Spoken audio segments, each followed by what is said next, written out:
Streamlit's execution model forces a complete script rerun whenever a user interacts with a widget.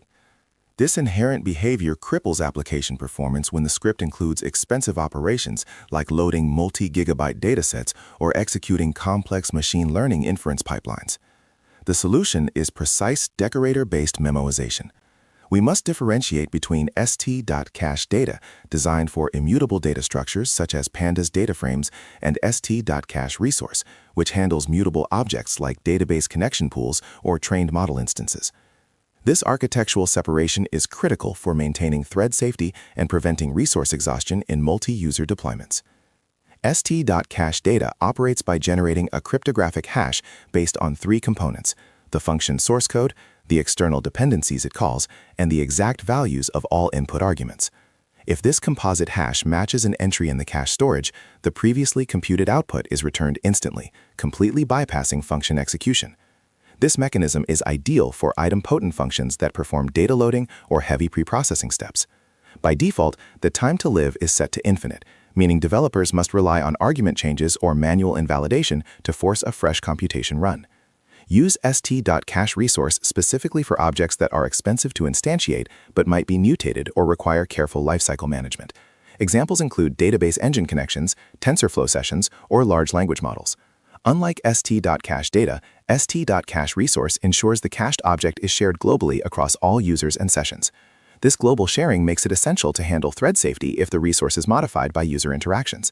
This decorator prevents resource leaks by maintaining a single, controlled instance throughout the application's lifespan.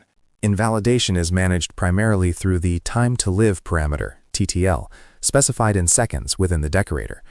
Setting TTL equals 3600 ensures the cache entry expires hourly, forcing a fresh computation run after the expiration period.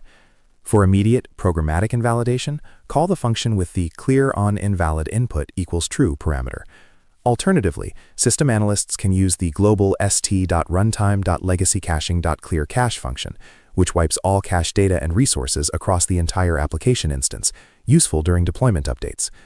Streamlit uses a robust hashing mechanism to determine cache validity. If an input argument is a complex non-hashable object, such as a custom class instance without defined methods, Streamlit attempts to serialize it using the pickle library. If pickle fails to serialize the object reliably, the cache will miss, forcing re-execution. To ensure reliable caching of custom objects, implement both the _hash and _equals methods on the class definition, or strictly pass only primitive types derived from the object as function arguments. The cache hash incorporates external files accessed by the function. If your cached function reads a CSV file, Streamlit checks the file's modification stamp time.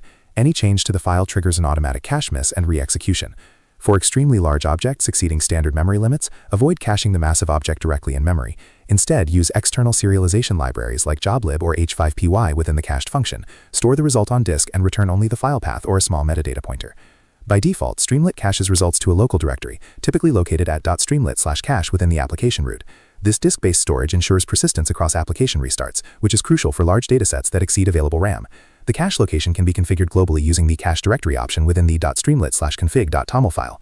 This configuration allows system administrators to manage storage quotas and define access permissions effectively in high-availability production environments. When a cached function unexpectedly reruns, the first diagnostic step is enabling verbose logging. Set the global logging level to debug in the application startup script to capture detailed output. Streamlit provides specific messages explaining why the hash failed to match, often pointing to subtle changes in function arguments or external file timestamps. Temporarily setting showSpinner equals false on the decorator also helps confirm visually if the function body is executing, rather than returning the instantaneous cast result. Consider the real-world scenario of loading a 500 megabyte pre-trained PyTorch model. Without proper caching, every single user interaction forces a 10-second model reload, rendering the application unusable under concurrent load. Applying the @st.cache resource decorator to the model loading function ensures the large model object is loaded exactly once into the application's memory space. This single instance is then safely shared across all concurrent user sessions. This architectural choice reduces the startup latency for subsequent users from 10 seconds down to milliseconds, drastically improving the application's scalability and overall user experience.